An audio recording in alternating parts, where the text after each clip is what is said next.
Hi, I have Jim Girouard with me today. He is a very interesting man that I recently met, and we're going to talk about some psychic stuff. And I'm just going to let Jim tell us about himself.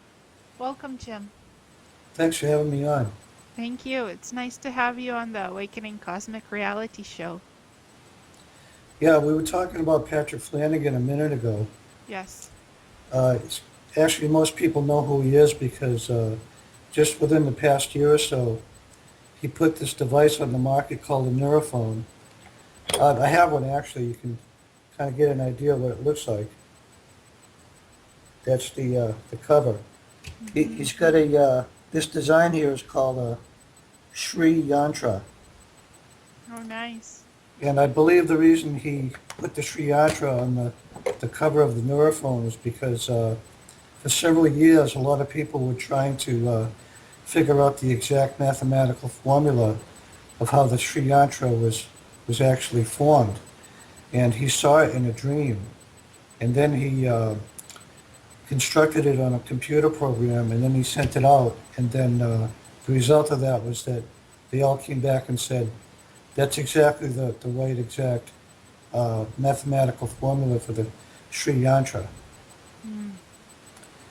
So getting back to his origins, Patrick Flanagan, at the age of 8, built a Tesla coil with a ham radio connected to it, and he was talking to Italy every day. He was putting out several hundred watts of power, and of course his neighbors were complaining because they had sparks flying off their sinks and their TVs and stuff.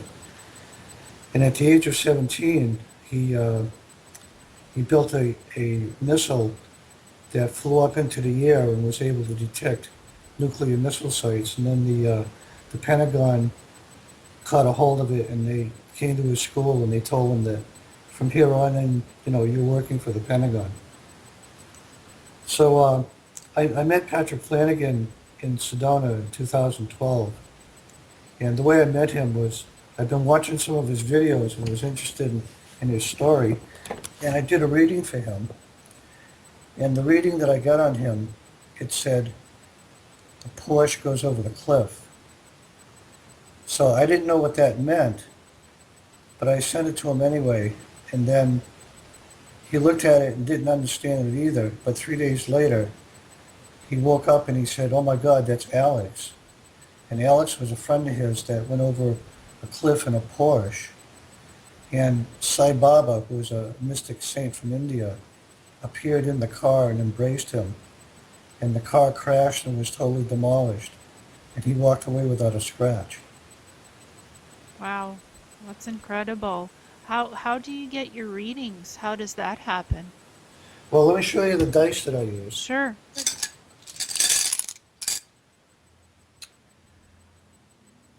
I use dice that have letters on them.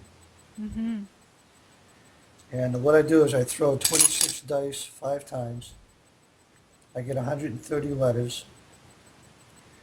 And then I make words on the bottom, and on the top, I make sentences. And the way it works is when you throw these dice, there's no way that you can manipulate the way they fall.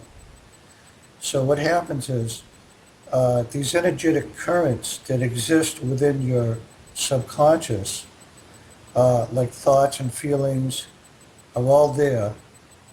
Those thoughts and feelings are being captured in the letters when you throw them because of the fact that you can't manipulate them. Mm-hmm. Wow, that's incredible.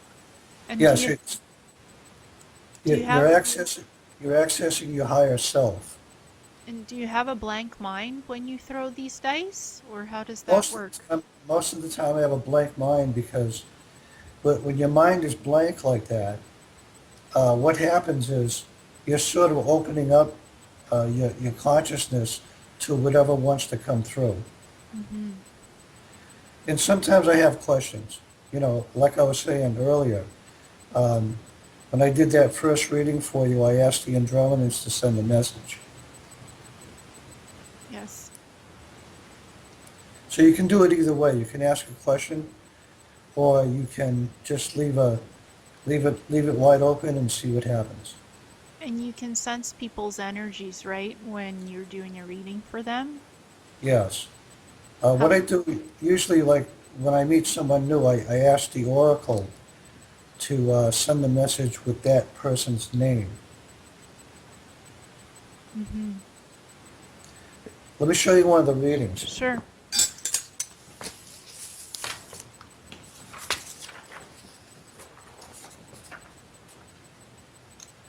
I don't Wow. know, I don't know how well you can see that, but the letters are in the middle, and then I Mm-hmm. make the words on the bottom, and I write out the sentences on the top.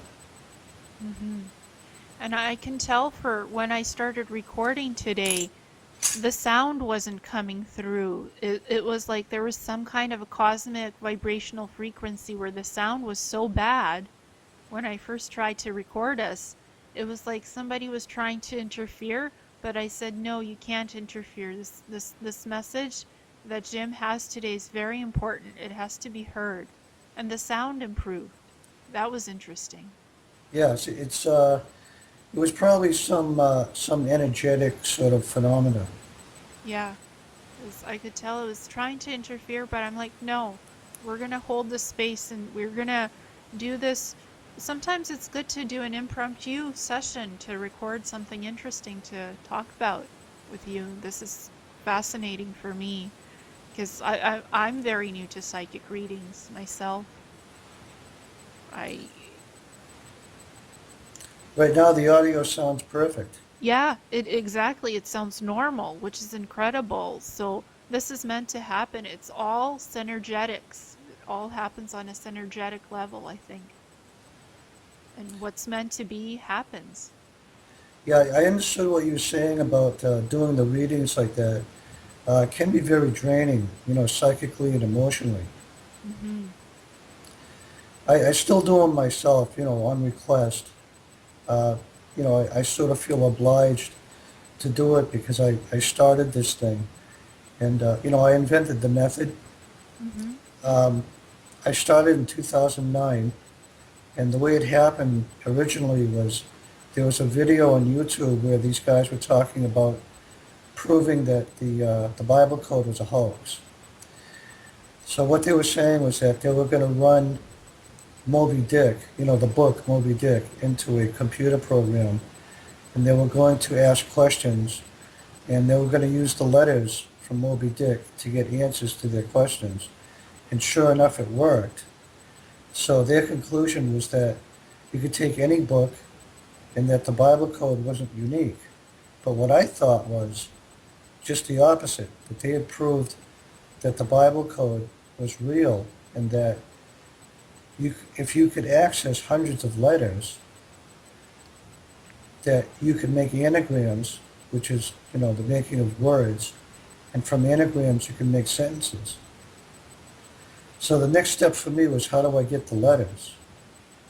So what I do is I bought 5 regular dice and I threw them 18 times, and each number on the dice stood for a letter. I added 4 letters to the alphabet to make it 30. So I added A, B, C, D at the end. And I had to decode the letters, from the numbers first, which is kind of time consuming because it takes a long time. Yeah. But it worked. It actually worked. The first time I threw the dice, I got a code that said, ask Joe to aim a hot bid. So it was spelled J-O, which is kind of a slang word for, he's a good Joe. Mm-hmm. So I knew that Joe referred to Kevin. And at the time, this guy Kevin was coming to the temple where I lived in Boston. And he was trying to get us to invest our money in a website. So when I called him on the phone, I said, Kevin, I got something incredible to tell you. And the first thing he said was, I was just thinking of you. Hmm. So Interesting.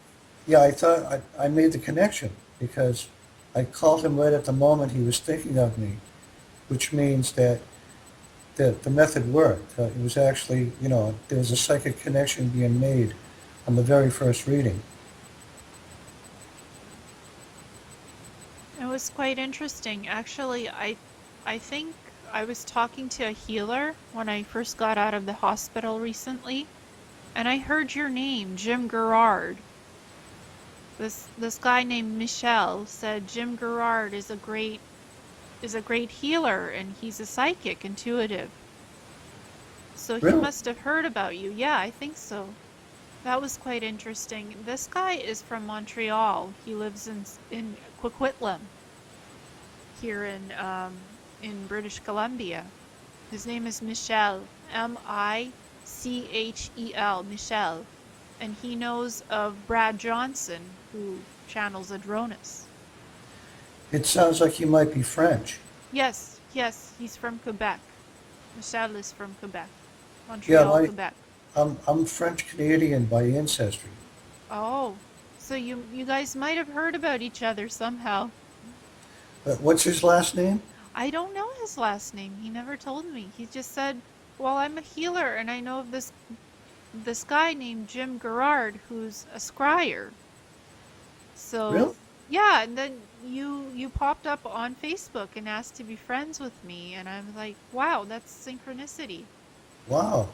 And I didn't hear that part of your story. I think I texted that to you, and you were like, "Hmm, that's interesting." And then you went into a reading for me, which I found very interesting. Like cutting of the scissors, that was incredible. And Yes, um, sometimes the nature of the readings comes out as what I think of as chaotic poetry. mhm, yeah. And when I was doing readings for people, I would just see their life story, their soul spark, who they were in their past lifetime, who they are now, what they're going to be doing. And like people say, can you tell me my soul reading, what my life is like? What am I? Who am I? What's my life mission here?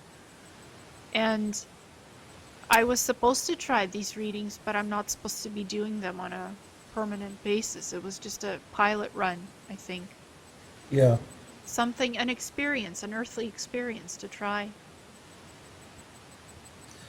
My parents were born in Nova Scotia. Well, my mother was born there. My father was from Quebec. Hmm. They migrated down here to the United States around 1935. Wow. And 1935, that's when, before the Second World War ended, right? Yes. World War II started around 1940. Yeah. So it was kind of in the Depression era, right? Yeah. It Yeah. was about 6 years after the Depression happened. Oh, wow. So So, they were brave. things were starting to pick up a little, at Yeah. that point. Yeah, it's an ebb and flow. It always, even after 9/11, things seem so hard, but it's an ebb and flow. It picks up. It's never really bad as it seems, I find. Well, I was fascinated by your story. Uh, you know, the way that you narrated it, being from Ukraine and then coming, to, well, not this country, but Canada. And, the whole thing about the contact with the ETs. Well, I ended up in Israel actually after Ukraine, in Jerusalem, Israel, where I lived for 2.5 years, close to the Middle East. So that was interesting too. My father is Jewish. Oh, really? So we ended up in Israel. Yeah, I saw Jerusalem. I saw the old churches, the temples, the wall, the prayer wall. That's amazing. So much history, so much beauty and pain at the same time in that I, country. I really got a big charge out of seeing that photo of you riding a motorcycle. Oh, yes. Well, actually, that's part of a lifetime. That's part of my Elantra lifetime. My higher self, she has purple hair. She's about close to 8 feet tall. She likes to ride hover motorcycles, and they hover in the air as they fly. And she has these cool swords and weapons light weapons that she uses. Multi-dimensional light swords, as she calls them. So I was just, and this was pre-awakening. I had no idea what I was doing. I was not awoken when I started riding motorcycles. I was just re-experiencing a lifetime, a future lifetime memory. Well, the earthbound motorcycle is the next best thing. Yes, yes, I have one with my dad that I share. It's a Honda motorcycle, and it's interesting. I like to try new things. I like to experience life to the fullest, and to just go with the flow, and to live happily, and to laugh, and to just be myself. I mean, we all have our ups and our downs. Let's just cherish the beauty that you have in life. Enjoy the beauty. Yeah, that's right. Do you ride motorcycles? No, I'm scared to death of them. Well, I fell off of one once. I flew and I fell on my butt and I landed automatically with my legs down and protected my butt. I didn't know what I was doing. It was just instinctual. Yeah, you got lucky. Instincts protect you. They kick in and you know, okay, this is how I need to land. No problem. I still love my motorcycle. Yeah. And then Well, you, I kind of like the contrast of seeing you on a motorcycle because, the way that you look physically, you look very tender and very humble and everything. To see you riding a motorcycle is kind of like the other extreme of, the two extremes together like that is really fascinating. yeah, yeah, and I don't like to have pictures taken of me. The only time I feel comfortable is when I was on the motorcycle to have a decent picture taken. And it's just, I guess it's the light warrior in me coming out when I was on the motorcycle without even knowing it at the time. I was enacting a lifetime without knowing what I was doing and why I was doing it, but it was still an interesting experience. People have many facets to them, many, many facets. You're never just one thing. You're always a lot of different things. And you're experiencing many different lifetimes in your current lifetime without even realizing it sometimes. Because it's part of cellular memory and your blueprints. I was wondering if I could tell you a story about the dice readings. Sure, yeah. I had come up with this idea to build a time capsule, which is basically, like a big plastic tube with, different artifacts that everybody, decides to put in there, like a ring or a crystal or a photo or, something written on paper or just something small that would fit in the time capsule. Mm-hmm. And sort of, do a meditation on how many years ahead in the future it would be found. So at the time I was thinking 30 years in the future, which at the time would have been 2034, because I did it in 2014. So what I did was I did a reading to get an idea if I had done everything right and to see if the person who dug up the time capsule, to see if it would happen exactly the way I pictured it in my mind. Mm-hmm. And when the reading was decoded, there was a message there from the Andromedans and the Pleiadians who interjected a message into the reading saying that my meditation was slightly off. How so? The way I pictured the timing of it in my mind, there was some, like just one small detail that was just off by, just slightly off. I can't remember exactly what it was, but I was just slightly off by a detail. Mm-hmm. But then there were some other readings that came through which were kind of similar in the sense that I started getting messages from future timelines that were collapsing. Mm-hmm. And there was instructions in the reading about how to stop the future timeline from collapsing.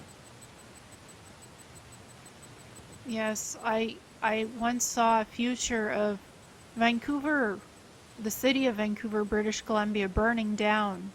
There was huge fires and an earthquake. And I was told, you must hold the energies, you must be a pressure valve to hold the energies so that does not happen in your near future. And I'm like, what do you mean be a pressure valve? Am I supposed to hold the tectonic energies of the planet together so it doesn't collapse and there's no big earthquakes? And they said, yes, do that. Exactly. You must hold the pressure. That's why you have migraines. Because you're funneling the planet's tectonic energy through yourself so it doesn't act up. So the planet doesn't act up. You act as a Yes. seal, like the keys, the 7 keys of the seals. So Wow, that's amazing. to hold the planet's pressure on yourself, to funnel it, to transmute it through yourself, they said it wouldn't be easy. It's one of the missions you agreed in life to do here on Earth, to keep this planet safe. That's what you do. So it is painful for you, but you still do it because you love the planet. Yes, I can tell from the way you're describing that you've been initiated into several of the levels of the major mysteries by the Ascended Masters. Yes. I was recently studying with Master Maitreya, so it was quite interesting to meet him. And he was a physical living being on the planet at one time, and now he looks like a crystal master. Have you heard of Maitreya? Yes, I've heard of Maitreya. Yes, that's one of his living names. I know he has 2 others. That's the only one I can remember right now. And he said, everything is not as it seems. It's ever changing and ever flowing, and it's an ebb and a flow to life. To watch the flow, you see how it must go, and you follow the flow, and you lead with the flow. Does that make any sense? Yes, that that's exactly what I've learned from doing these readings. And it's all ever changing.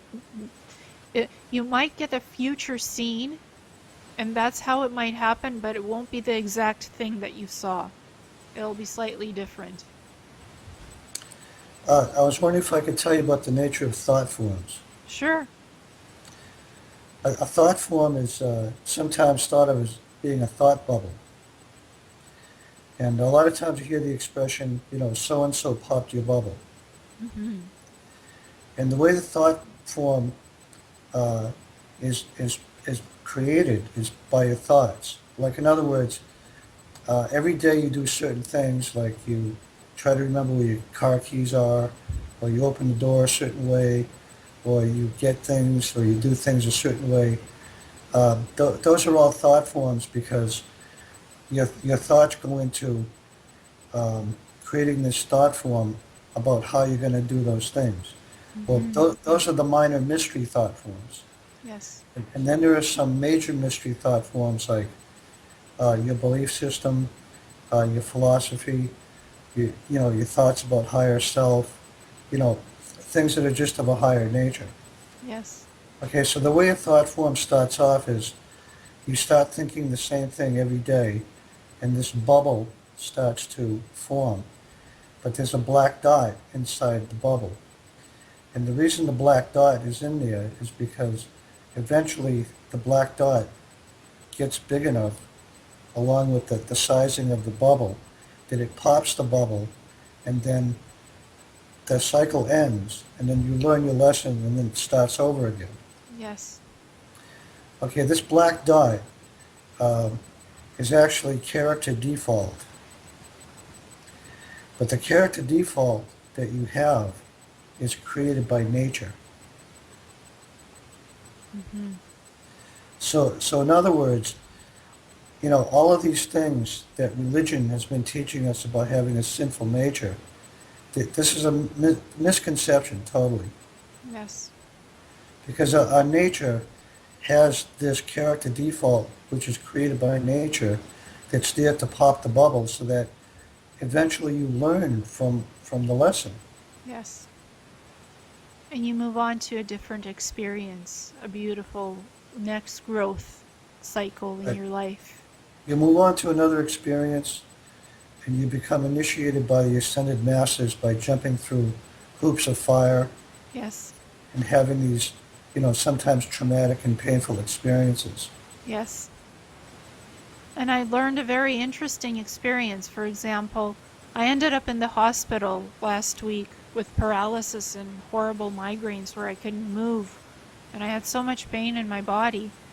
And the lesson was, you overworked yourself, you overdid it, and your physical body collapsed.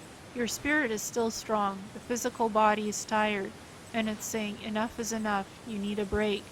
I'm just turning you off for the time being. That's why you're in the hospital. And Yeah. to help yourself, you need to heal yourself, because traditional medicine won't do it for you. It won't heal you. Only you can heal yourself. I might be able to help you with that. Mm. Well, I think it's a lesson I had to learn, like not to overextend myself to a certain extent, and to know what energies I work with, and to try my best to balance those energies and not be overwhelmed by what I was doing. It was a lesson in itself. Yeah, if there's any lingering residues of things that need to be drained out, um, this is going to show up in the readings. Mm-hmm. And the way it works with the readings is, if you can imagine these energetic currents that exist within the spectrum, it's an extremely wide spectrum of thought. Like Yes. it's like the universe, really. Yes. Sometimes there are lingering residues of just dark energy, thoughts, feelings, psychological fears, and all kinds of things sort of floating around in that spectrum. And what the readings do is they sort of paint a picture of these two portals. One is entrance and one is exit. Mm-hmm. And through the word combinations of the readings, these residues can be drained out of the portal. Mm-hmm. Wow. And what has been your life mission on this planet? What did you come here to do? Well, remember the vision I told you about? Can you describe it again so the audience could hear it and Okay. understand? In this vision, I was approached by an angel, and he placed his hand on my head and he said, "Your problems will be over soon." And I saw this brilliant white light. And I was looking at it, but it was inside me at the same time. Mm-hmm. So then I saw a building that said, in changing letters on the top of it, "Beware the Antichrist." Mm-hmm. So at that point, I realized that the messages from the heavenly realms were coming into human awareness through the changing of letters. And then later on in years, I invented the dice method. But when I saw the light inside me and I was looking at it at the same time, I found that to be very curious and sort of wonderful and curious at the same time. And that's how I started doing my searching, and just went from one book to another, and started listening to lectures, and eventually wound up going to the Krishna temple and reading the Krishna books. Mm-hmm. So that was what sparked off my spiritual searching, was that experience of having the light, seeing the light, and having it inside me at the same time. Mm-hmm. I was sort of observing my own process of enlightenment. So like a watcher on Earth, seeing your own Yes. life and learning from that and figuring out how you fit into all of these Earth pieces where you are Yes. now. And the realm that I experienced was the fifth dimension. Mm-hmm. And in this fifth dimension, as soon as you have a thought, you're there. It manifests as soon as you think of it. Mm-hmm. And this is what everybody's talking about on the internet right now, Yes. with the ascension and the raising of the Schumann resonance of the earth. Yes. resurrection, Yes. all of these things everybody's talking about, it's happening. We're sort of moving towards a fourth and fifth dimensional reality. We are. I could feel it. I can feel the pressure in my head sometimes, and I can feel all of these people talking at the same time and saying, "What's going on?" I could hear whispers in my head. I know I'm not going crazy. I know it's people having questions and coming to me psychically or speaking to each other psychically and not knowing what they're doing, and they're asking, and they're looking for answers and help and solutions. Yeah, I teach the method for free. Hmm. So how can people contact you if they want to learn from you? Revel Artist 7, that's REVELARTIST 7 at gmail.com. Okay. And my Facebook is Jim Girouard. Okay, awesome. So people can, if they want to learn this method, they can contact you and to talk to you, or if they want a reading or to just learn from you. Yeah, Girouard is Girouard. And Jim is Jim? Jim? Yep. Wonderful. Yeah, what they do is they buy the dice. They can get it on Amazon for like $10. It's called Mm-hmm. Campbell's Alphabet Dice Game. Mm-hmm. And it comes from, Campbell's Soup Company. Yeah. And they've been making these dice for about 50 years. And it's a kid's game. Mm-hmm. And you get 36 dice. And what you do is you throw 26 dice 5 times, write down the letters, send the letters to me in an email, and I decode them and send you back the reading. Wow, that's incredible. And how long have you been doing this? These I've been doing readings? the email exchange with the letters for a couple of years now. Mm-hmm. So what's happening is your higher self manifests in the letters, and then you send me the letters, and then when I decode it, that aspect of your higher self goes into my higher self, and then I send you the reading, and then when you read it, a message from your higher self goes back into you. That's incredible. And when you Yes, contacted me, I felt profound relief. yes. There's something about these readings that forms alignments through word combinations. And what happens is if you're slightly out of alignment, the word combinations cause those alignments to go back into a straight line Mm-hmm. So you have an alignment, attunement, and a healing all at the same time. all at the same time. So And you're so if, you, if you if you have the dice and you're throwing the dice and sending me the letters, that you're the one who's doing the readings. hmm. So I like that aspect of it because it sort of frees me up in a way where I'm not getting the psychic burnout like what you were describing. Yeah. Because for me, I see everything, all that the person experiences, goes through, and if they've done something that they shouldn't have in their life, I feel the psychic backlash of their karma profoundly. Like I Yeah, experience all of it like a sponge. I take it all in into myself, and it's hard to release it afterwards. I'm not saying this to make anybody feel bad. It's not about anybody. It's how I perceive psychic information and psychic energy, how I read it. Because I'm good at reading it and I can tell people what they need to work on, how to heal them, what they need. But I end up with the person's issue afterwards and I can't clear it from my system. That's why I'm not doing the readings anymore. Like, uh, and my ET contacts have told me to stop doing the sessions. yeah. If there was a way that you could do the readings and shield yourself at the same time, um, you know, you might be able to go back doing it. But Yeah. like in my case, the way I handle something like that is I would ask the question, like when I roll the dice, can I build a psychic shield so I can continue doing readings? And there's all kinds of ways to construct a psychic shield with crystals, with your energy, thought forms, patterns. Like I've been trained in all of that because I've done shamanism, magic, I've done Reiki, I've done energy exchanging. I know how to do it. It's just for some reason I feel pain. I feel people's pain tremendously and profoundly. And I take it onto myself. And then it's hard, it's painful to clear the pain.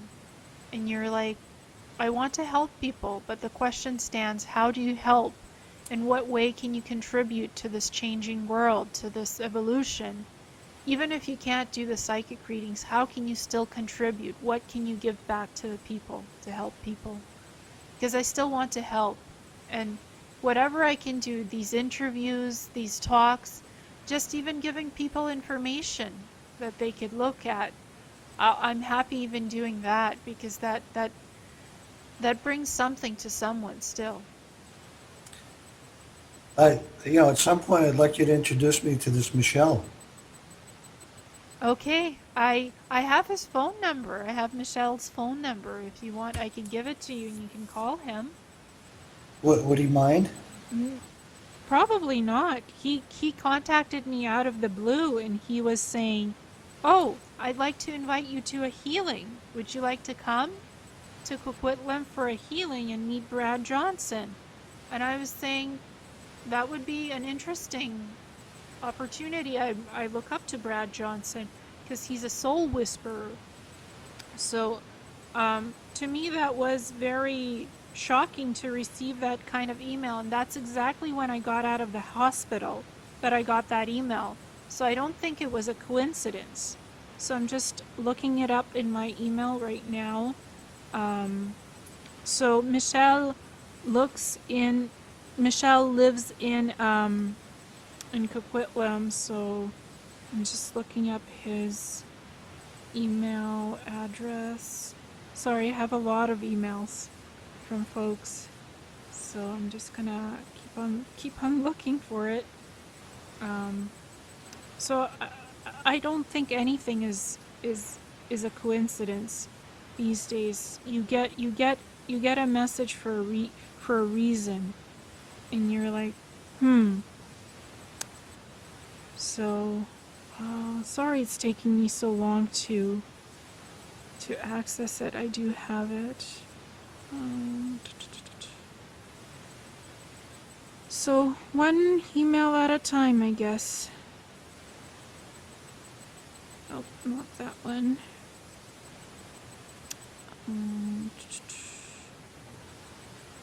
So, wow, can't find now when I need it, I can't find it. Well, we can get to it later. Oh, here we go. See, when I said I can't find it, it popped up.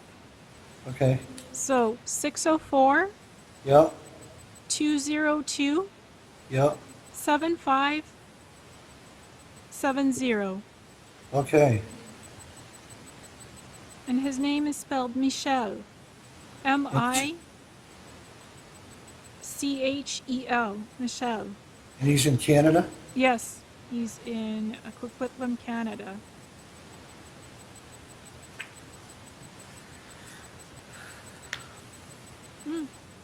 So, and he does healings, and he says he talks to the Andromedans as well, to Ariel, to Kar, and to Pech, and that they do healing. So he's in communication with the Andromeda Council as well. So how many days ago did he tell you about me? It was about, I think, 2-3 days ago. He said, I know a channeler named Jim Girouard. I think that's you. I hope I'm right. It's got to be me because Yeah. Yeah. I describe myself as a scryer. Yes, exactly. And I'm like, when you contacted me, the day after I spoke to Michelle on the phone, because I called Michelle, and I'm like, this has to be that Jim Girouard. This can't be a coincidence. I know what happened now. I remember you writing to me, telling me about Michelle and everything. Yes. But you didn't mention in the email that he told you about me. No, I didn't. I think I told you that about later when you gave me a reading, actually, after a reading. It just came out. Nothing is a coincidence, not in my mind. And Michelle knows Brad Johnson, who channels Adronas from Sirius B, I think, and Sirius A, and Rashar. Have you Yeah, heard of Adronas? I believe I've heard of it, yes. So those two are friends. Michelle and Brad Johnson are friends. Well, I think the Andromedans sent me to help you. Yes, I I think they sent a few people to help because I was actually questioning, do they exist? Do the ETs exist? Because I'm here all alone with my family at the hospital and I was questioning the reality of things. I'm like, where are the ETs when I need their help to heal me? And they said, no, you have to heal yourself. We're not going to heal you. You're in this hospital for a reason, to learn a lesson. Learn your lesson. Go home. Start singing. Start channeling beautiful music. Start healing yourself with crystals. That's Yeah. your mission right now. Do it. Well, you must have reached a point of burnout, Yes. and the thing to do really at that point is to just integrate your life into everyday living. hmm I couldn't even walk anymore. So I said, okay, sleep, because sleep heals you. Sleep is a healing agent. So I said, sleep. Then the next day I said, eat. Then the next day I said, go to the bathroom. And the day after that I said, start walking slowly. Yes, it's painful, but reintegrate everyday living into living. And so to heal yourself, you must know what healing is, and you must know what a healing crisis is sometimes to learn how to heal yourself. That's what I learned. I was wondering if I could tell you another story. Sure, go for it. Okay, I live in Massachusetts, and there's a train that goes to Boston, and I sometimes take the train to the Boston Hare Krishna Temple. Excuse me. Sure. As the train was going towards Boston, it stopped at a place called Waltham. So I was looking out the window and I was trying to picture in my mind what it would be like to just hop on a train someday and go to Waltham, which is a town I've never been to, and just sort of walk around and have an adventure in a place I've never been to. So then I was thinking, well, it'd be really cool if I got a premonition dream before I went there to see if, let's say, I would meet someone while I was there. So then I started thinking, well, okay, if I meet someone, is it male or female? So then I thought female.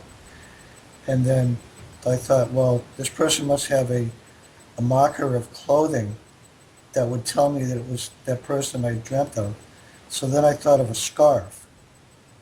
And then I thought of a marker to show me the place where I was going to meet this person. And then I visualized in my mind one of those big red CVS signs. So the train was rolling down the track towards Boston, and I was sort of, sifting through all these thoughts, trying to picture in my mind how this could happen. And then when the train stopped, I got off and got on the subway. And as I was sitting on the subway, there was one empty seat, and this lady got on with her son, and her son took the empty seat. So I got up and gave her my seat. So I went over to the other side of the train and grabbed a rail, and over on the other side of me, there was a single seat with a person sitting in that seat. So at the next stop, that person got off, and I took that seat, and three men got on, and one woman got on at that stop. So the woman was standing right next to me and holding the rail where I was sitting. And when the train stopped at my stop, I stood up and she looked at me and she said, "I'm getting off here too." So she got off and I got off behind her, and she was walking up the steps, and I was walking up the steps right alongside of her. And when we got to the top of the steps and we were outside, I looked over to my left, and I saw a red CVS sign, and then I looked at her, and she was wearing a scarf. Hmm. Wow. So the sign was the message and the symbol. You will meet this woman in the train, and the scarf will let you know what she looks like. Yes, exactly. It all happened within a span of 45 minutes where I got the idea, and then 45 minutes later it manifested. Yeah, that sounds like a job interview that I had. Well, I wanted to fix parts and because I work in a library and I've tried a few different jobs. I wanted to learn how to fix stuff. And there was this interview coming up for an audiovisual technician position to fix equipment, audiovisual equipment. So I said, well, I'm going to prepare for this interview. And I pictured in my head how to fix equipment without even knowing how to do that. And that's exactly the mind map. I talked this out like that in the interview, what I pictured in my head, how the interview would go. And that's exactly how it went, and I got the job, and I tried it for a year. Excellent. So visually manifesting something in your mind can actually make it happen. Yes, I have another story which is kind of similar to what you just described. There was a cigarette lighter sitting on the sink, and somehow or other the lighter got knocked into the sink and it went down the drain. Hmm. But there's this metal stopper inside the drain, and I couldn't reach my fingers in there to grab it to pull it out. But I had this this dental tool. It's a metal hook, and so I thought maybe I could grab it with the metal hook. And I took the metal hook and I started trying to grab it at the top of the cigarette lighter, and it just wasn't grabbing. So Hmm. what I did was I fell asleep, and as I was sleeping, I had a dream of seeing the 130 letters in a reading. And I realized the solution from looking at those letters. So when I woke up, I went back into the where the sink was, and I took the hook, the dental tool, Hmm. and I placed the hook underneath the bottom of the cigarette lighter and pulled it right out. Wow. So synchronicity has a key factor in everything. I was able to see the solution in the dream. Yes. Often when we dream, we see the reality of how things really look like in the waking world. And we can actually go and manifest that solution once we've dreamed it into reality. Oh, I finally have the last name of Michel. Oh, good. Saulnier. Saulnier. Does that sound familiar? Can you spell it again? Sure. Saulnier. Saulnier. Oh, Saunier, yeah. That's a typical French name. Yes. So maybe you know him, or you're meant to know him. Well, my name Gerard was originally pronounced Girouard, and the meaning of Girouard is the guardian of the spear. Hmm. Wow, Guardian of the Spear. I just I had done a psychic reading for a man who actually a spear of light appeared in his reading, but he's supposed to work with some spear of light. So that's interesting. Wow. I was wondering while we're doing this interview, could I show you a few of my paintings? Sure, please. I love artwork. Okay.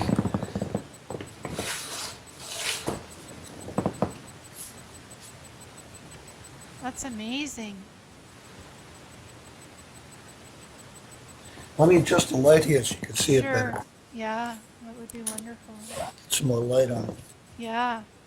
Oh, that's so much better. That looks like a mandala or a flower. It actually goes like this. Okay. This is the way I painted it. That's gorgeous. These paintings, they vibrate. It, it says to me, the light of hope. The Tanya Pikai from the Andromeda Council, the chairwoman, says it's called the light of hope, what you just showed me, that image.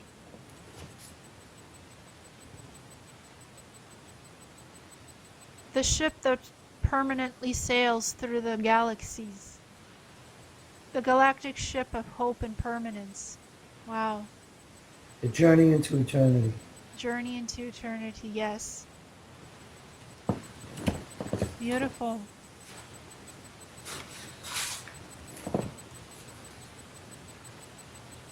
The light of hope is back in a closer look at it. Wow, that's amazing. And this is the way I painted it. Yes, it's incredible. So what does the light of hope mean? What does this mean to us? Well, I did these paintings. I did them in such a way that both the colors and the size and shapes of the triangles and the circles would cause the painting to vibrate and sort of stimulate inner vision. Mm-hmm. So kind of talking to your inner self and your higher self through Yes. artwork. Beautiful. That's amazing.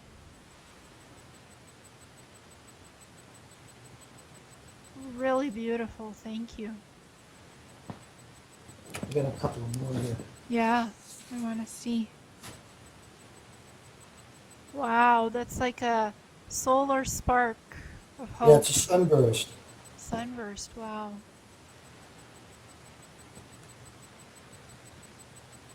Beautiful. Wow.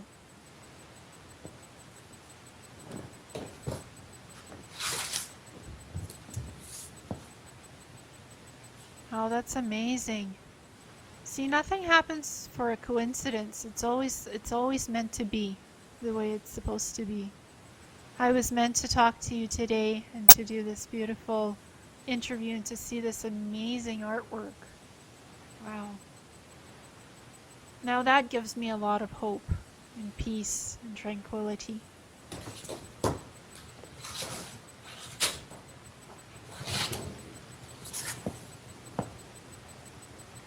Wow, that looks like an Andromedan. This is called dream sequence. Wow. Can you give me a closer up of it? Closer look at it? Amazing. It's a purple image of a being. Beautiful. It's a being floating in space. Beautiful. That's amazing. Do you sometimes sell your artwork somewhere? Or do you just... No, I don't sell them. I just do them. It's just for yourself, for the beauty of it, yes? Yeah. It's amazing. I've got hundreds of sketches, pencil sketches and colored pencil, pen and ink. Well, you saw the book files I sent you, right? Mm-hmm. The owls, beautiful. Okay. So, how much time do we have? We have as much time as you'd like. I wanted to ask you, the word karma keeps on popping up in my head throughout our interview. How does karma fit right now into the people's souls? How does that fit in? Well, we are getting a huge backlash of karma. There's no doubt about it. But I think what's happening is we need to take our attention off of the backlash and start focusing on inner vision and try to get an understanding of the process of enlightenment. Mm-hmm. So one of the things I'm telling people right now is I'm not telling them to wake up. I'm telling them that they've been waking up their whole entire life and didn't know it. Mm-hmm. So in other words, when you have a deja vu experience, which only lasts 5 or 10 seconds, Yeah. you become enlightened for 5 or 10 seconds because a deja vu is a timeless realm of eternity. Yes. Okay? So because you only experience it for 5 or 10 seconds, that doesn't give you enough time to study the phenomena. Mm-mm. No. So what I've did my whole life is I've been studying this phenomena, and I'm able to now explain how the phenomena works. Wow. Can I ask a question? It's more along the lines of what is the purpose of what Corey Goode and David Wilcock are doing, their work? What's the message? Just the message behind what the information that they're giving people about disclosure. What is that all about? Well, I think what Corey Goode is doing especially is really hitting the nail on the head as far as answering people's questions, because he's saying that we're going to move into a contact agreement with the civilizations of the inner earth. Mm-hmm. So I think what's going to happen is, we're going to go back to our roots in a sense, because the inner earth really holds the answers to humanity's origins. Mm-hmm. It's like the missing link that's not really missing. It's always been there. It's just been hidden and veiled and shrouded from us, but it's always been there like 17 to 20 million years. That's incredible. I think Yeah, it's, not only that, but there's access. We have access to the inner earth through certain, geological locations like Mount Shasta and some other places that have tunnels that go into the inner earth. in the Andes and Yes, Tibet. yes. And a lot of these have been closed off, for good reason. Yes. And I believe some of them are interdimensional portals that can't be seen, but they Hmm. can be accessed energetically. Yes. And when Corey said he physically went and talked to Kari, one of the priestesses, I think he did go somewhat physically, but it was psychically as well. It was an exchange. Yes, Drunvalo Melchizedek describes an experience where he went into the center of the earth, but his physical body had to be reduced in size in order to go there. Hmm. And Mezeldak is one of the ascended masters. Yeah, a lot of interesting things are about to happen, especially like this year and next year. And what do you think will happen? Like, what are some of those interesting things that you've Well, seen or can it, see? do you ever hear the term critical mass? Yes, all the time. Right now is critical mass. Okay, right now we're in a state of critical mass, and the way it works is you're talking to me and I'm talking to you, and this goes out on the internet and hundreds of people see it, or maybe thousands of people, and Yes. then this creates like a domino effect. Mm-hmm. This domino effect eventually becomes so big that it breaks and then it levels off. Yes. And it calms down again. It calms down after it breaks. Yes. At the point where it breaks, uh, this is really what everybody's waiting for. Mm-hmm. The And breaking point. yeah, I think what's going to happen is all of the various areas of human existence, such as, social, psychic, political, economic, there's a whole list of them. All of Mm-hmm. these things are going to be changed all at once in one big sweeping movement. Yeah. It's like a ray of light will come in and go whoosh,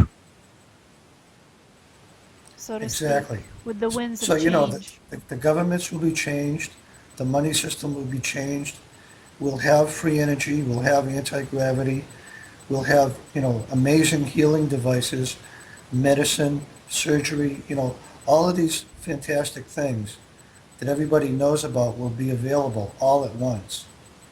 Yes. Plus disclosure. Yeah, that's a huge one. Well, I mean, the secret governments and the space programs, they want partial disclosure, and we're like, we want full disclosure. What do you mean? We already know the truth. We already know it. It's like a big elephant in the closet that's not really an elephant, because we know the truth. The truth has been out there for hundreds of years. We know the truth. It's just about saying the truth now and not Yeah, hiding it under the rug. yeah. Well, I think the way that I fit into it, getting back to your question is, I kind of feel like, my mission, if there is such a thing, is to make people aware of the fact that they're becoming enlightened and that they've been having these experiences throughout their life and didn't realize that they were becoming enlightened because, when you have a deja vu, Hmm. either everybody thinks you're nuts or they just tell you, well, I've experienced the same thing. But they can't tell you what a deja vu is. No, And they can't tell you what enlightenment is. no, because to everyone it's something different. Exactly. It's a special moment in time. The other thing is this. When you have these enlightenment experiences, the ascended masters come in and they initiate you into one of the levels of the major mysteries. Yes, the mystery schools or the brotherhoods, the white brotherhoods. That's right. So, you don't have to belong to a club. No, it's not one special club. It's quite a few different mystery schools, and it's uh it's very helpful to each person because it's different to them. It feels different. It's never the same. Not only that, but you receive potencies like mystical weapons to protect you, Yes, shielding, and you yes, receive insights and wisdom and intuition and psychic abilities. Not only that, but we're going from two strands of the DNA, moving up to 12 because we have 12 in all, and only two of them are active, and the other 10 are going to open up. yes. I think I'm feeling that. I'm feeling the evolutionary changes in my body, but it's painful and it's hard to grow into it because everybody else is growing too, and you can feel it Yeah, sometimes. I mean, when you go through these changes, it's painful because you're hanging on to your old perception of reality, but that's all you have. Yeah. And you You, you, you you cling to it because that's the only thing that you know. exactly, you don't know better, but there is better and it's always out there. It's like almost being a sniffing dog. You kind of have to sniff it out. You have to sniff it out and you have to find your path and just get a feel of, where you're heading at this time. Exactly. So, Corey Goode is an interesting person, and David Wilcock as well. I think they're on both sides of the fence. What And, do you, well, I think Corey Goode still works for the secret space program. yeah, I think there's always an element of that. Yeah, he still works for them, and I psychically talked to him one time, and it was painful. I could feel him in my head. He was looking for something. I wouldn't give it to him. And I said, just tell the people the truth. And once you do that, your soul will be freer. Why not share the truth? I get the feeling from the tone of his voice that he seems a little nervous and a little scared. Yes. But the question is, what's there to be scared of if you've already revealed so much? What's to be scared of? Well, he has a family. I know he does. We all have families of one sort or another. So, but once you've already said what you need to say and the cat is out of the bag, literally, there's not much more you can say to really scare people or to be scared of. What's there to be scared of for him? That's the question. Why hide the fact that you work for the secret space program if you are its representative? Well, once it's out there, it's out there. I think most people know he works for them, but he's a good man, so it's Yeah, just he's a good guy, and yeah. I believe he's sincere, and I believe he's telling the truth. Yes, to a certain degree he is telling the truth, but there's quite a lot more to his truth that he is still yet to reveal. Well, that's where they charge you the $10 to find out the rest of it. Yeah, so true. Well, I mean, I've emailed him on through email, I've Skyped him. I've tried to talk to him. He does never talks to me. Ever, not a single word. There's just silence. Are you talking about like an astral projection type of telepathy? I've astral projected to him and I've talked to him that way, but I've tried to email him physically and Skype him physically through normal means of communication. He's always been silent, never responded to me, and that speaks volumes for itself. Well, I think that there may be something about you that can sort of cause a crack in the dam. Perhaps I'm not an easy person to. I always look for the truth, and I always try to bring out the truth, to be honest. Yeah, maybe he's getting the feeling that he's going to be completely exposed by being in contact with you in some way. I'm not trying to expose him. I just want him to be more honest with the people about who he is. If you're preaching disclosure, might as well disclose. That's how I think of it. Yeah, I don't have an issue with him because Yeah. his name is out there and his Yeah. image is there too. Well, It's only when people put messages out there and you can't contact them, they don't have an address or a phone number or a picture of themselves and don't tell you their real name. I yeah. find that real suspicious. I find it suspicious too. Maybe he's very busy and it's hard for him to respond to everybody because he is under a lot of pressure as well. He's, Well, the cat's out of the bag now. yeah, and he might be disclosing even more soon because he has put a social and moral responsibility on himself. I hope he can handle it. Well, I think he's probably the closest to being able to explain what everybody is wanting to know about at this point. Yes, exactly. Even I can't explain half of the things that I experience when I make ET contact. I just try to put it to simple Earth terms that I can understand. Yeah, I just want to say one more thing about my method. Sure? Anybody that wants to learn this method, it enables them to contact any of the various kingdoms that exist out there, like spirits or angels or Andromedans or Pleiadians or any race of ETs, um, or anybody's deceased or any well-known figure in history such as Nostradamus, Edgar Casey. Ooh, Edgar Casey is interesting. How is David Wilcock tied to Edgar Casey? Do you know? David Wilcock is Edgar Casey. Wow. He's he's the reincarnation of Edgar Casey. Hmm. Well, I've sensed that David Wilcock has some reptilian DNA in himself. Well, we all have a certain amount of reptilian DNA. Mm-hmm. I think it's good to be assertive.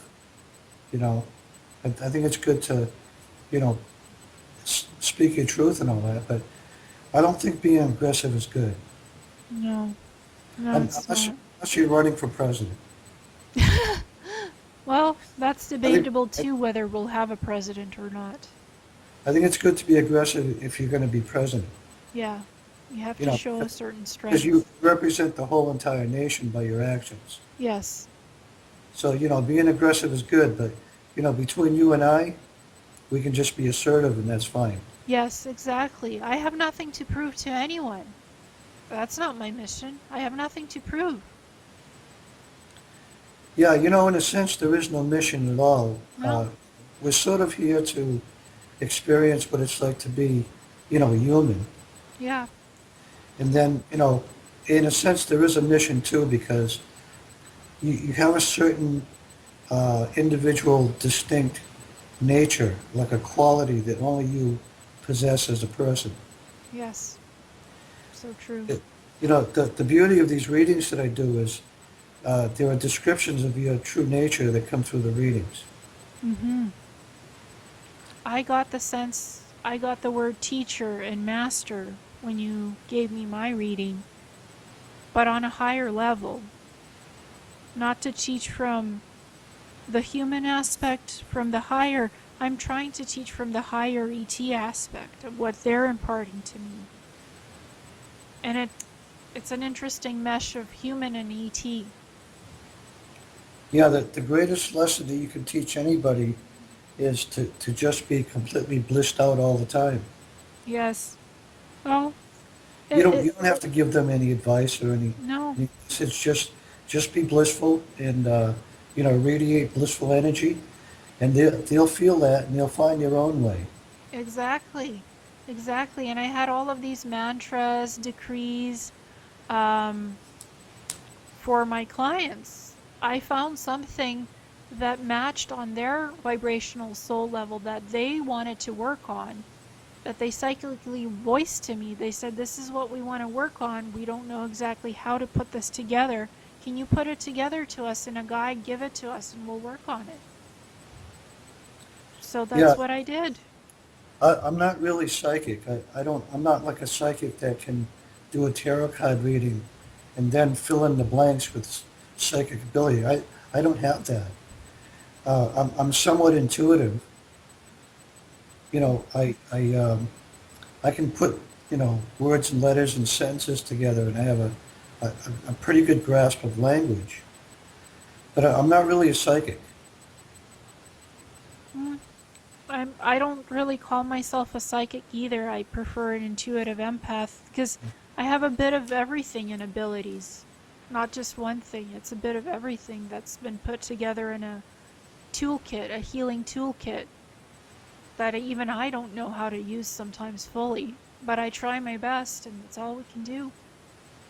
Yeah, that I think the advantage that I have at this point is I have a tool that enables you to access the psychic realms. Yes. I mean, when you look at these readings that I send out, uh, you would immediately think that this was done by a psychic. But it's done by a scryer, an Egyptian Oh, scryer. that's right. Because you have Egyptian roots, right? Yeah, I used the title Egyptian Scryer of Magical Destiny. There you go. And that speaks volumes and meanings, and those words speak meaning because all words have some knowledge and some power in them. Yeah, what the readings do is when these word combinations are put together correctly, um, and the alignment happens, it's kind of like the idea of arranging musical notes to create a beautiful melody. Yes, exactly. And this is Exactly. something that resonates in the soul as something that makes you want to hum a tune or dance around or just feel happy and blissful like the way you feel when you hear a good song. Yes. I was singing a few days ago. I was doing healing singing and chanting, and I recorded it on my cell phone. Just simple recordings that came in loud and clear, crystal clear, without any special microphone, without any special equipment. When it came from the heart, it was so blissful and beautiful. It was the self-healing that I was looking for to do. It was heal thyself by thyself for thyself and put it on the internet for others to to hear it, to resonate with if they wish to or not. It's okay. It's a form of healing. Yeah. When Paul McCartney of the Beatles was talking about Maharishi, he said that when he was in India with Maharishi, that the Maharishi said something he always remembered and never forgot. And the Maharishi said, just radiate bliss. Wow. I mean, I had a person contact me for asking for a psychic reading, and I said to him, "I think you had a lifetime in India with the Maharata." That's what I said to him yesterday, without Yeah, knowing this person. And and his name is Edgar Reyes. So that's another interesting name. Edgar Reyes. How it yes. fits with the Maharata, I have no idea. A lot of the readings that I've gotten, especially the ones that started around 3 years ago, seem to point to a period of history which is the exodus out of Atlantis to Egypt. Mm-hmm. I don't have access to the reading right now, but the one I'm thinking of is in my first book, which got published. Where it's sort of like a voice, like an Egyptian voice, saying that the Egyptians that lived in that time period have all reincarnated, and they are now finding each other. Yes, I believe that's so true. I had a lifetime in Egypt as an architect, as a pyramid builder, an architect and a magician. I was a male and I was a priest. So that I remember that. I remember levitating the bricks with this electrical wand type thing and fitting them together to build the pyramids. I'd like to tell you about a letter sequence that I put on Facebook. Sure.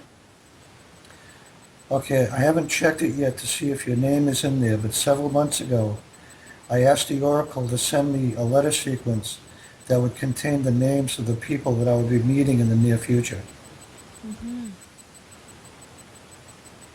And here we are meeting in the near future. That's right, and your name is probably in there, I just haven't checked it yet. Even if it's not, it's energetically in there. Now it's in. Well, just, the timing of meeting this Michelle person and him telling you about me, and then I found you and contacted you, that's amazing. Yes, it's part of the healing process that I'm going through and learning. Meeting new people is a beautiful experience because you learn something from the person, and the person learns something from you, and there's a positive energetic exchange. I believe in that wholeheartedly now, more than ever. Well, if there's anything on your mind that you'd like to tell me about, I can focus on it and see if it comes up in future readings. Not right now. Just doing this with you was wonderful. Just to to talk about what's going on. And I was very curious about Corey Goode. I was I was told by my ET contacts not to mention him in interviews or anything, but he's just coming up over and over again. There's a question about him and what's the true message he's sending to us. So that was meant to come up today. So I just asked.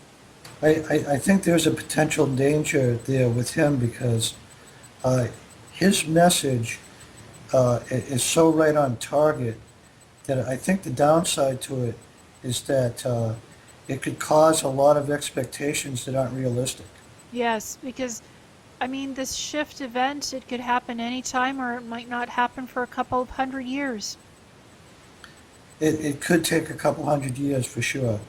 So, yes, it's about building sometimes false expectations. I mean, and I know to realistically anything could happen anytime, any place.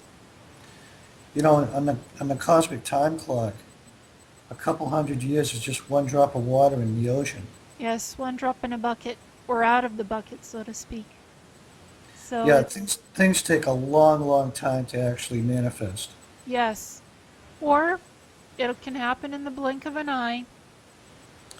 Santos Bonacci was talking about, in one of his videos, he was saying that the star of Sirius is going to be circling us at some point in the near future. Oh, wow, that's interesting. Is Nibiru coming too? No, Nibiru isn't coming. There's a planet X, which is a heavenly body, or let's say a small solar system that's passing through us. Hmm. And Alex Collier was saying that there's 60 motherships that are surrounding the Earth right now to negate the influences of that heavenly body. So I don't think like I know that Nibiru is a traveling teaching planet, learning traveling planet. It's a teaching and a learning planet. It's huge. It's huge, but I don't think it'll affect us in any way, shape, or form.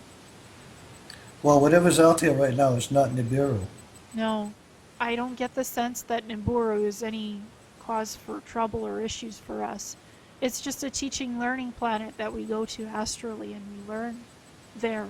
Healing, languages, light languages. I've been there. It's quite beautiful, but I never got the sense that it's any trouble for Earth. I've always been fascinated by the descriptions of extraterrestrials, by various people that have contacted them. Me too. I mean, most of the ones that I've met are human. Now I'm meeting some that aren't human looking, like the worm on the Andromeda Council primary biosphere. Grookey. We call him Grookey. His name is Grook. We call him Grookey. I Yeah, actually did a stint with him in the hydroponics, aquaponics gardens. He's so nice. He looks like a worm, a tall, huge worm. But he's so gentle, and he's huge but gentle. yeah. The one that fascinates me the most, I think, is the praying mantis. Oh wow, they are majestic looking. Ooh, beautiful. I bet they'd be scary to a lot of people. I recently met one. There are some in Inner Earth, and they said to me, we're tired of skulking in the shadows. We'd actually like to come out and decloak and look like what we are, not like you humans. We're tired of wearing your skin suit. We'd like to look like a praying mantis, please. Yeah, I mean, even the 3-inch praying mantis on Earth is kind of scary. I find them beautiful. I love They are. They're an amazing creature. their I mean, they're very demanding. The praying mantis he was 7 foot tall, he was green, he was forceful, he was kind of rude.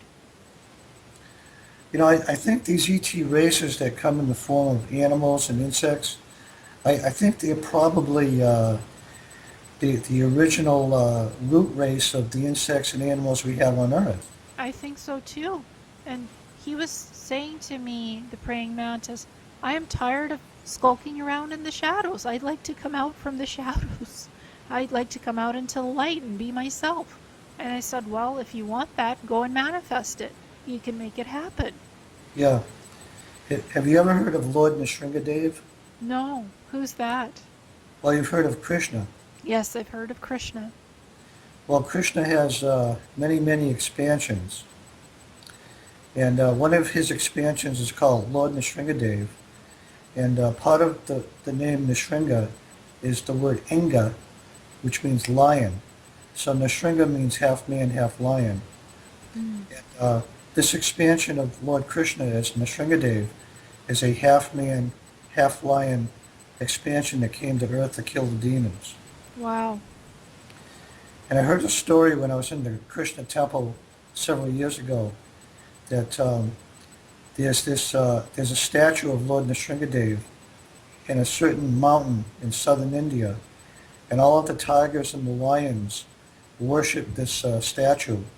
And at night, they all gather around the statue, and the deity, Lord Nrsingadev, actually comes out of the statue and he manifests, and he reciprocates with the lions and the tigers. Wow, that's interesting. And there was a hiker who wandered into this area, and he was in a sleeping bag. He was sleeping, and he was woken up by the sound of growling. And when he looked up, he saw Lord Nrsingadev standing there over him. And he jumped out of his sleeping bag and he started running down the hill. And Lord Nrsingadev chased him down the hill and clawed his back and ripped his shirt open.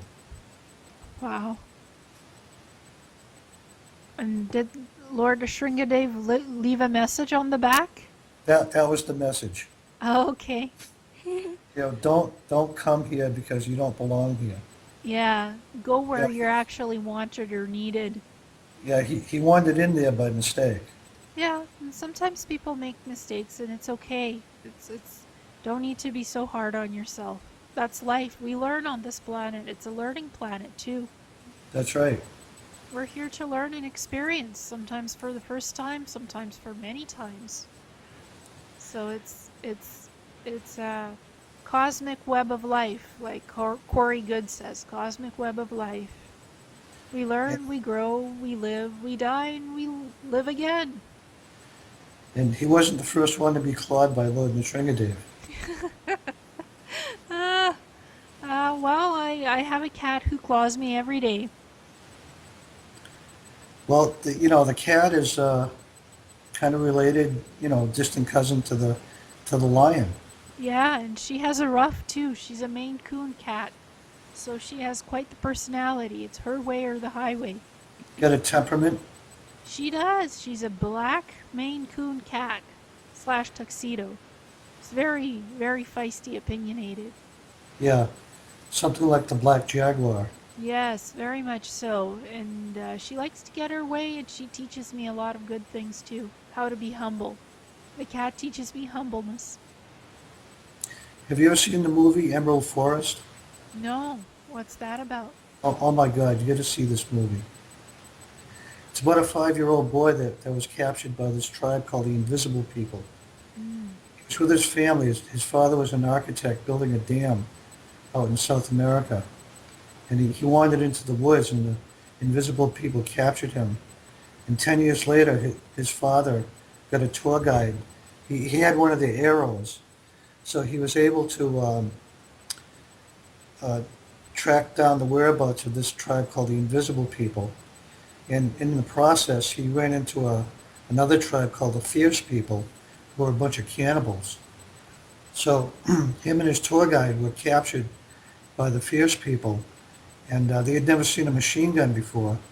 So one of the villagers charged him, and he pulled the trigger, and he died right there on the spot. And then the chief reached into the hole that was in his body and pulled out the bullet and was examining it, trying to figure out, what it was and how it came out of the machine gun. He'd never seen one before. Yeah. So the chief said to, see that this kid that was captured, his name was Tommy. So his father was played by Powers Both. The chief said to Tommy's father after he shot the villager, he said, "You have the hungry heart of the black jaguar." Now go look for peace in inner quietness and Well, calmness and he let him quietude. know. He said, "In 6 hours when the sun comes up, we're going to hunt you." Mm. So he went running through the jungle, and they chased him. And meanwhile, his son Tommy was standing at the bottom of a waterfall, pulling up some green emerald stones from the water, which is the stones that they use to rub on their face to make themselves invisible. Wow.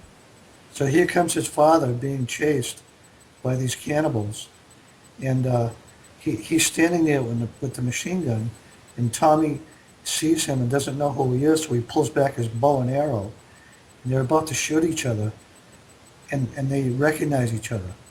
Mm. Tommy says, "Daddy," and his father says, "Tommy." And so, one of the cannibals shoots a spear right through his shoulder. So his son, pulls a spear out, and they jump into the river, and he takes his father to his tribe. To the invisible people. And at the end of the story, peace and calm and quietude is there. Well, the end of the story is Tommy did some incantations to the frog spirits in order to break the dam. And what happened was they did these incantations to the frog spirits, and because the frogs have something to do with water magic. Yes. Frog magic has to do with rain. Yes. So after they did the incantation, the frog spirits showed up, and it rained so hard that it broke the dam. But was there peace and love and harmony at the end of the movie? There was, yeah. There you go. It ended. Everything always ends well, no matter what you think, how bad it gets. There's always a light at the end of the tunnel. And that's a message from that movie, I think. It's actually a true story. Yeah. I actually went on a vision quest before I started my shamanism courses, and I dug out 7 emeralds from a teepee, from a log house in a teepee, near my house near the forest. It was a vision quest, astral vision quest, and I held these 7 emeralds in my hand, and I said, The 7 pieces of wisdom, the keys of the life, the living life force of life. Sounded weird to me at the time, and then I met my shaman teacher. And I had never met him before. We talked on the phone. He was coming to teach me from Coquitlam, of all places. His car broke down, and I went and got him on the road. I opened up, his door wouldn't open. So I opened up his car door, and I let him out of the car, and we walked to my house. And I didn't know this man. I didn't know this shaman Native American teacher. I didn't know him, Adam from Eve. And yet I went out and I met him because I just energetically felt this is the right teacher for me. Help him find my house. Because his car broke down. He couldn't find my house. And it was a sign, trust people more. Be open to the people. Don't be afraid to let people help you, to teach you, to learn, to grow in wisdom, and to teach others if you can. With anything you can give back. Yeah, the seven emeralds, 7 seals, and the 7 chakras. Yes. And some people are even removing their chakras. They think they're implants. I don't think that, though. No, I don't think so. I don't know why people would remove the sacred chakras, but oh well. But I think we're also energetically growing new chakras. Yes, we have like solar chakras. We have our 7 earthbound chakras, and then we have 12 more solar ones. Or 8, something like that. It's quite interesting. But I think chakras are sacred and they help heal you. What do you think? Well, I've heard different stories on the chakras. One person was saying that we're no longer using 7 chakras, that we're sort of transforming and growing some new ones. Yeah, I've heard that too, and I've heard people removing chakras because they think they're some implants that don't need to be there. I've heard all kinds of weird things recently. I still think chakras are good. Well, that sounds like removing your spine. Yeah, yeah. And the I spine mean, well, is if the it's cord of there, it's life. there for a reason. It's created by nature. Yeah, and the spine is the cord of life too. It's how your kundalini energy moves from your back, the fire centers. Yeah, you have to be really careful when it comes to dealing with energetic stuff. Yeah, for sure. I agree with you. It's like don't grow too quickly, don't grow too slowly. Move at your own balance and your own pace that feels comfortable to you in your evolutionary growth. That's how I choose to do it. Not too fast, not too slow. Got a I nice was very, balance. very impatient when I was younger and just wanted everything, done immediately. I've slowed down over the years. Well, the more impatient you get, the less benefit you get too out of it. Because how can you learn if you whiz through everything when you do it so quickly? How do you learn? What do you get out of it? What's the Yeah, benefit? I don't focus on my desires anymore like I used to. I just focus now on developing states of awareness. Yes. And what do you learn from the experience? What do you get from that experience? Well, what can you take with you so next time it doesn't hit you so hard? Yeah, the thing about desire is you don't have to develop desire. Desire is at the root base of every thought that you have. You always have a desire. Mm-hmm. So you don't have to develop desire. It's always there. Yes. But higher states of awareness, that you can develop. The dream that you make reality, and the reality that you make a dream. That says something to me. I don't know why I said it, it just came to mind. You're becoming enlightened. I'm trying. I'm trying my best. Yeah, I'm not that's the perfect. message. You've been becoming enlightened your whole entire life and didn't know it. Yes. And I travel between the dimensions, the higher, the lower, and it makes no difference to me because all dimensions are sacred and important in one way or another. Yeah, I'm just basically interested in knowledge. Like I'm kind of a knowledge junkie. You I'm know, a knowledge junkie too, but I'm also interested in how do we ascend? How do we evolve? What's behind that? Why does that happen? What's the process? What's the goal? Sometimes I ask, what is the goal? And then like, just go with the flow. You'll know it when you get there. It's all good. yeah, the ascension thing is a little confusing to me because it feels like mental platform to me. Yeah, like a But, you know, like, springboard for one thing or another. like I understand the fact that the planet is evolving and that we're sort of evolving with the planet because we're made of the same elements as planet Earth, and the Schumann resonance is rising up. I understand all these things, but if you were to just ask me point blank, what is ascension? I just have to say, I don't know. All I can tell you is what I'm experiencing right now. It's the cosmic rays of light and evolution. That's all I could say. I don't really know myself either. It's cosmic rays of light that are giving us knowledge and wisdom and teaching us, and we're learning from it too and growing as beings. That's as best as I can describe it, really, and I don't know the answer either.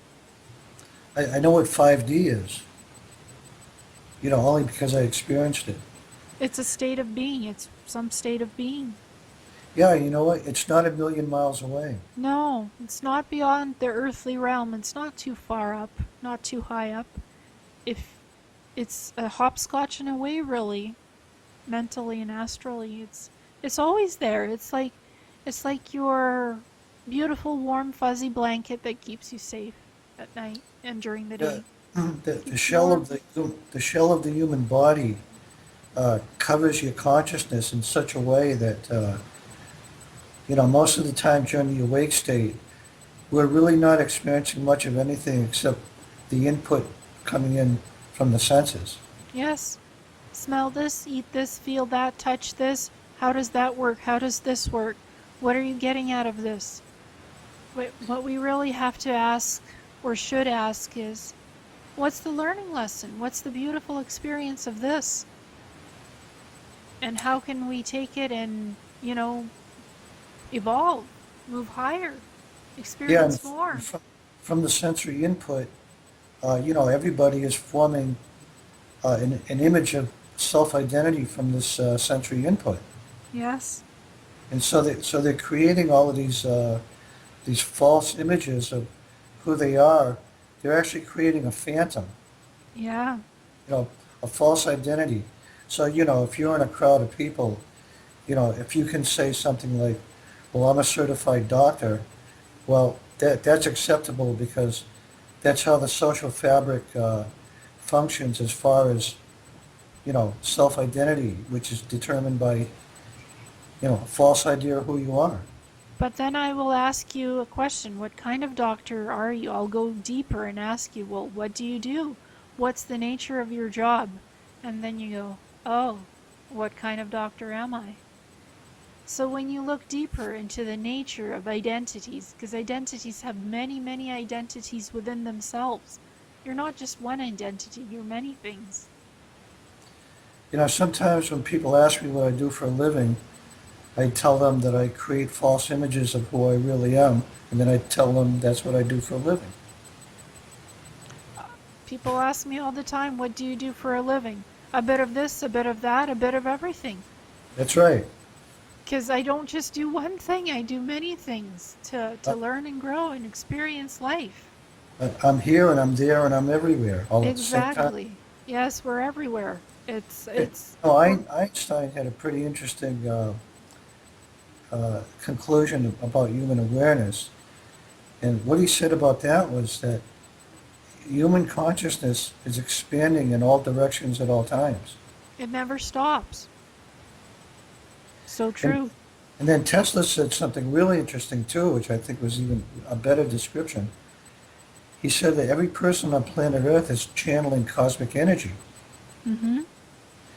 I thought what was interesting about that statement was that he wasn't saying that, you know, you had to go through some steps in order to channel cosmic energy. You just do. You just do. Yeah, Everybody's channeling. there's no specific way or method to do it. You just do it if that's what you're so inclined to do. It just is. It's like breathing. It No goes beyond Messiah, breathing. no Messiah needed. Yes, exactly. No messiah, no gurus, no nothing needed. We are our own saviors and our own creators. We always have been. We're just starting to realize that and wake up. Or not. That's okay too. Yeah, so it's an interesting path. If, if you're, you know, becoming informed, I think is the best thing. And the other thing is to be prepared. Yes, and to learn to discern your own truth from the BS and the baloney of things. Yeah, I watch a lot of videos, and I've sort of worked out a system where I can sort of, filter out, what's real and what isn't. Mm-hmm. It's it's trusting your own inner self, your guidance. It's like it's a guidance system. You sort of know, oh yes, this sounds sort of decent, this sounds not so much, and you learn to trust yourself and to not always seek the opinions of others so much. Yeah, when I watch these videos, I sort of ignore the message and try to understand what kind of emotional spin or opinion or attitude that they're trying to interject into the video. Mm-hmm. I even go beyond that. I just, what's the symbol here? What's the key here? What's the fact here? What's the end game of this message? Without the personality, without the prejudice, without the judgment. What is this? Yeah, I've kind of come to the conclusion that the reason a lot of people are putting all this stuff out on the video, especially the negative stuff is what I'm sort of driving at. It's probably because when they were 4 years old, somebody took away their tricycle. Or somebody bullied them. Yeah, something like that. Yes. And they're Something feeling bad. something happened at a young age where, they were hurt or they were traumatized, and now, it's time to get back at the world or something. Yeah, the issue was never resolved and it's still that canker sore, painful sore that's there and it's bugging you until you figure out how to let it go. Yeah, there's no message there if what they're saying irritates you. Yeah, well, if it irritates you, don't listen to it. Doesn't resonate, doesn't vibe, don't have to listen to it either. It's all good. Yeah, it could be good information, Yeah, and it could be true, yeah, and it could be a warning. yes, But if it aggravates you or if it irritates you, you can let it go. You don't have to uh, go with it if you don't want to. you have to be somewhat centered and focused and have some focus of concentration. Yes, some balance for yourself. Love yourself. That's very important too. Don't forget to love yourself.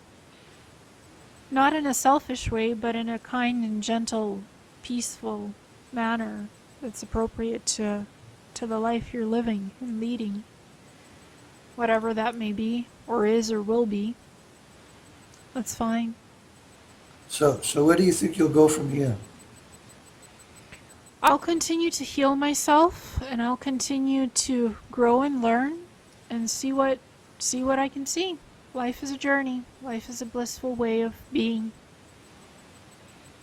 I think that's where I'll continue and probably have more epiphanies and interviews and interesting, wacky experiences in life.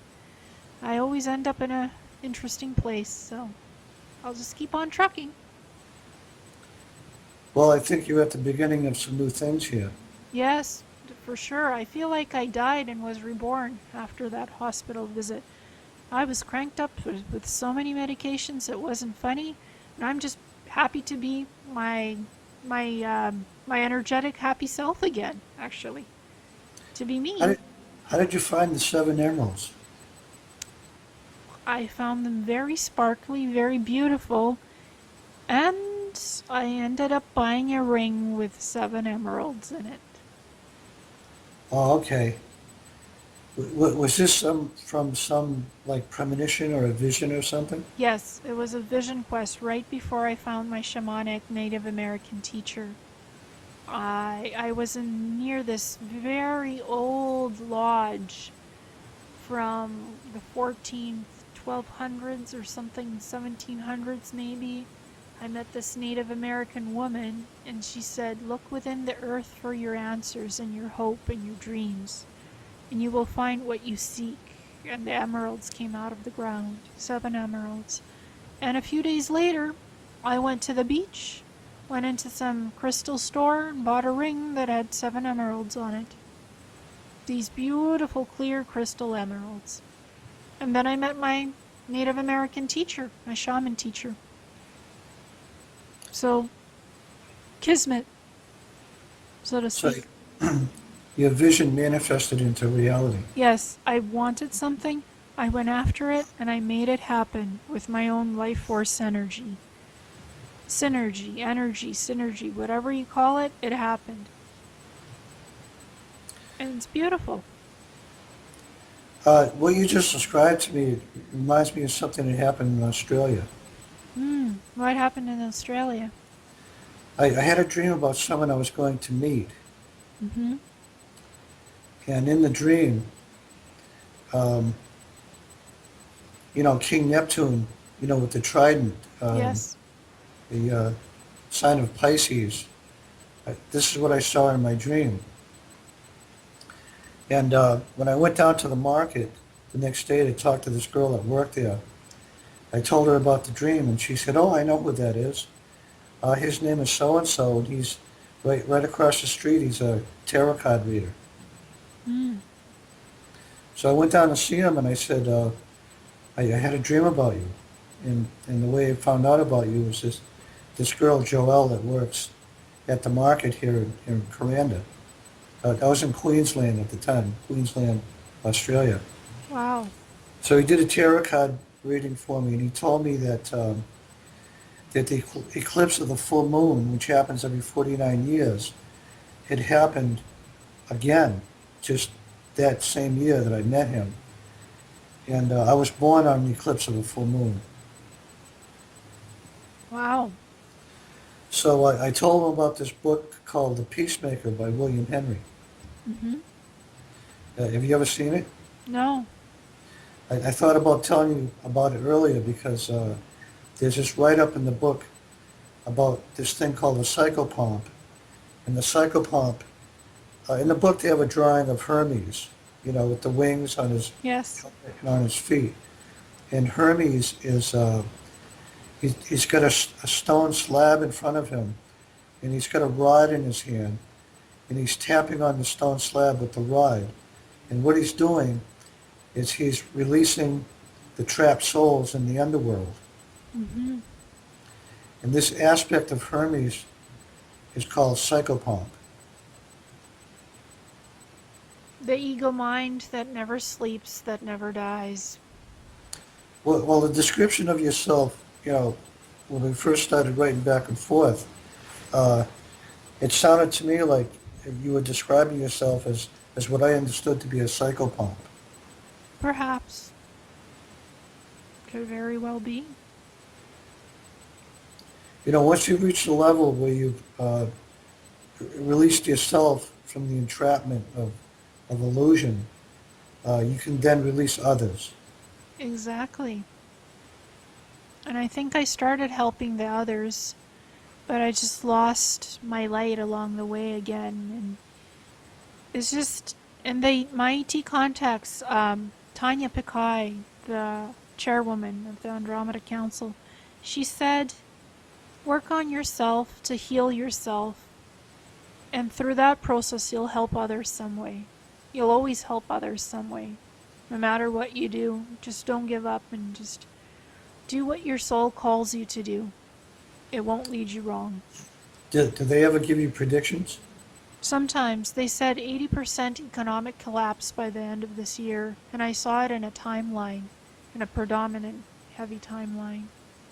I was out in some dark nebula, I was just hanging around, and they were in their ship. They were measuring the timelines, and they said Oh, look at that stream over there, and that nebula, and that singularity, and that dark void. It's not a bad void, but it shows 80% economic collapse and a total change to your planet. Things will never, history will literally change. The world will change. History will fall and crumble, and everything will be rewritten. And the economic collapse is part of that history. That's what they Yeah, said. 80% possibility of this happening. And I said, really? But I don't see things changing right now. Everything is crawling at a snail's pace. And they said, that's what you see, but that's not what's really happening. Things are, it's things are hopping, not crawling. yeah, that sounds accurate. So, and they said, don't quote us on this, because this could change. There's no set dates and limits. Everything can change, but it's a strong possibility. So keep it in mind. Don't don't don't count on it too much to see that this will happen, but it's a possibility because anything is possible. There are some messages that come through that act as a catalyst, Yes. and they may not have any real significant meaning. Like some of the readings I get, I think of them as being a catalyst because either I don't understand it or it doesn't mean anything. Yeah. But they act in a catalyst in such a way that the reading sparks off a certain chain of events that lead up to something else in the long run. Yes, for sure. For sure, I agree with you.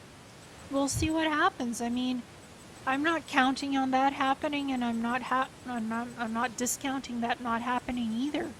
It could be, it could very well happen or not happen. It's what people want, what people desire, Yeah, what people put into the ether, and what people put into the physicality. I think the main thing that I'd like people to understand is that their character default, their character faults and their defects is actually caused by nature and is there for a reason. Yeah, it's there to protect us, and it's also there not to hinder us. It opens up, it closes up. We learn, we grow, we live, we die, and we learn again. You don't have to be on the same karmic wheel all the time. You don't have to be on the same spin cycle all the time either. Yeah, the other thing is we're in a constant state of illusion, because we're trapped in these material bodies. Yes. But the process of enlightenment is happening despite the fact that we're in this state of illusion. Yeah, we're breaking down the barriers of the fears and the backlashes. We're wading through all of that and we're seeing, oh, just because I'm in this body doesn't mean I have limits. I don't have to be limited by this or that. That's just a belief system. That's a fear system. That's not my reality. I don't live this way and I don't have to be this way. But I hope it's true what they're saying that we're going to transform into a crystalline body. But, if that doesn't happen, it doesn't really matter much to me. But I find the idea of it quite interesting. Well, I was dreaming a night ago that I was flying around. I was flying home from work late at night, and I didn't have a car. I was just flying home. Astrally, I was dreaming about that astrally on the astral level. And I was smiling because I flew home. And I'm like, oh, well, you can do that. No problem. You always astral travel places. It's a beautiful experience. File it away and keep a beautiful dream. It sounds like a lucid dream. Yeah. And I haven't had a flying dream since I was 15 where I flew over Ireland, somehow over a castle. I'm like, I have dreams of floating. I was literally flying. I have this system that I developed in my dreams where if I want to start floating, what I do is I start running, and then my body just sort of like lifts up off the pavement. Hmm. I don't even have to run. I just go whoosh and I'm up and I'm flying. The mind wants what the mind wants. The mind wants what the mind desires and makes it happen. Well, I'm not adept at it, so I still have to run. And that's okay. To each their own. It's your own unique experiences that you have in your dreams, in your waking state, in your life, and makes you special. It makes you you. Um, did you want to mention anything else? Well, I wanted to ask you, is this interview going to be on the internet? Yes, it is. Oh, very cool. Yeah, I'm going to post it in a few days once I find a beautiful image for it to represent it. I want to find something that represents it well. Well, I'm really glad about the fact that I was interviewed by somebody who really understands what I'm saying. Um, can't say I understand all of it, but it brings me great joy and brings just beauty to my heart to do this, to share and to learn from you, because I've learned a lot by listening to you. Well, I'm going to call Michelle. Okay, that'll be interesting, eh? Yep. I, we're having a family reunion in a couple of months. My brother from British Columbia is coming up to Maine. And Nice. the last time we did it, several years ago, we filmed it. So probably going to film it again and have like a part two to it. Nice. Maybe Michelle will end up in your reunion. Who knows? Well, I'm going to let you know what my brother says about what town he lives in. Okay, that So he sounds great. might be right next door to you. Oh, who knows? Anything is possible these days. Maybe teleportation will happen soon too. Who knows? Anything I'll is see what possible. happens. And if I see your name in any of the readings, I'll send them off to you. Yes, please. I'm always happy to see readings, and it makes me smile. When you contacted me, I just smiled. It was beautiful. Well, I think we had a good interview. Yes, we did. We did. Thank you, Covered a Jim. lot of stuff, and Yeah. Oh, wow. I'd like to watch it myself just to see how it came out. Sure. Sure. I will definitely post it, and I will send you the link once it's up. And I'll let you know how it went with Michelle when I call her. Yes, please. Thank you. Oh, Michelle might be surprised that we mentioned him in the interview. So, Michelle, if you're listening, you ended up in our interview. Welcome. Oh, who knows? Maybe he's going to watch it. Yeah, maybe. It'll be cool. Well, his phone number is in the interview now, so. Yeah, that's the other thing. Ah, well, it was meant to be, I guess. So, there it is. Thank you so much, Jim. It's a Oh, pleasure nice talking talking to to you. you. Really glad I met you. Me too. Thank you. Namaste. Namaste.